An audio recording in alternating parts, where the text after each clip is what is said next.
Welcome to tomorrow's news with Cathy O'Brien and Jason Veer. The headlines. News needs closure by Friday. Like much in life, news is cyclical. News stories are expected to have a well-defined structure, a beginning, then a cliffhanger, followed by a resolution and closure. This narrative structure has an expected timeline which is easily mapped out over the working week, with a conclusion by the weekend. For many, therefore, news ends on Friday. Trust is derived from sources of authority. Though the age of deference is over, the free-for-all of the internet is causing people to seek words of authority. In the shift from deference to reference, sometimes the virtual communities of equals can be found wanting. Trusted sources of authority serve to deliver the truth. Brands have an important role to play. Platform choice overrides brand choice. Brand loyalty in the digital age doesn't automatically transfer across platforms. This appears to apply to traditional print brands more than broadcasters. Online is invading other platforms. While the internet has become the default way of actively accessing news, it's also a passive channel, especially for digital natives. Young people starting out in life are least bound by routines and display opportunistic news behaviour.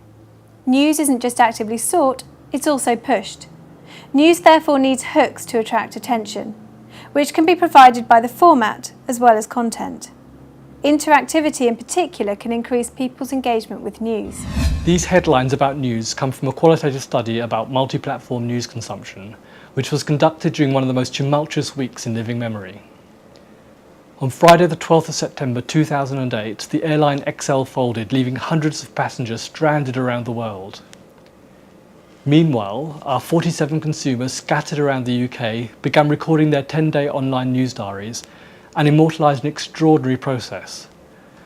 Our research witnessed the collapse of Lehman Brothers, the fourth largest investment bank in the United States, which sent shockwaves around the world and kicked off a rollercoaster week of headlines as the story crossed the Atlantic and left stock markets everywhere holding their breath.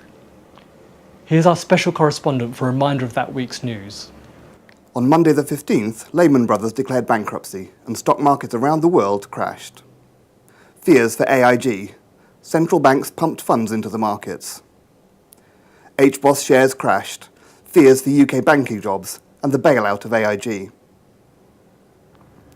Lloyds TSB announced a takeover of HBOS. Billions were wiped off markets and governments intervened. Markets rallied and stocks boomed to finish the week, which appeared to bring closure to the story by the weekend. While the headlines that week were dominated by the financial crisis, the story didn't capture everyone's attention in the same way. The 35s and over quickly engaged with the unfolding crisis, with their interest peaking in the middle of the week before fear and fatigue set in, followed by relief and a return to their news routines. The 21 to 24s lagged behind in their take-up of the story, but displayed strong interest by midweek, before their interest waned as well. By contrast, the news hardly registered for the 16 to 18-year-olds. This was clearly revealed in the UGC films we asked them to make in response to the breaking news. Here are two that were posted, the first from a 21 to 24-year-old, the second from one of our 16 to 18-year-olds. Remember, these are their own homemade films.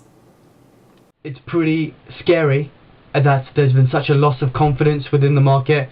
Where I'm looking to cross into the banking sector, it's definitely not the right time to go into that. And I think we'd sort of seen the peak of this crisis occurring with Lehman Brothers collapsing and the merger or the taking over of Merrill Lynch by Bank of America. At first I didn't really understand the credit crunch, but after watching a report on Newsround, it made it so much clearer to me. It broke the credit crunch down and explained it in terms that I couldn't understand. I've also noticed that it's harder for me to go out with my friends and have fun and buy new outfits and clothes and things to get dressed up in. In order to uncover the significance of news, we asked our participants to imagine a world without news and to post images to represent how they'd feel. The images had a strong emotional impact and were remarkably consistent. They spoke of loneliness, ignorance, and not knowing whom to trust.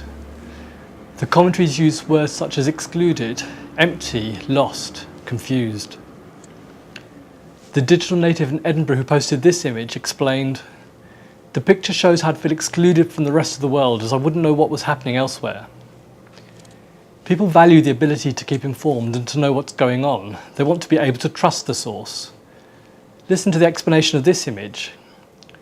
It's to emphasise the importance that would be placed on word of mouth and the distorting effect that this would have on information, much like Chinese whispers.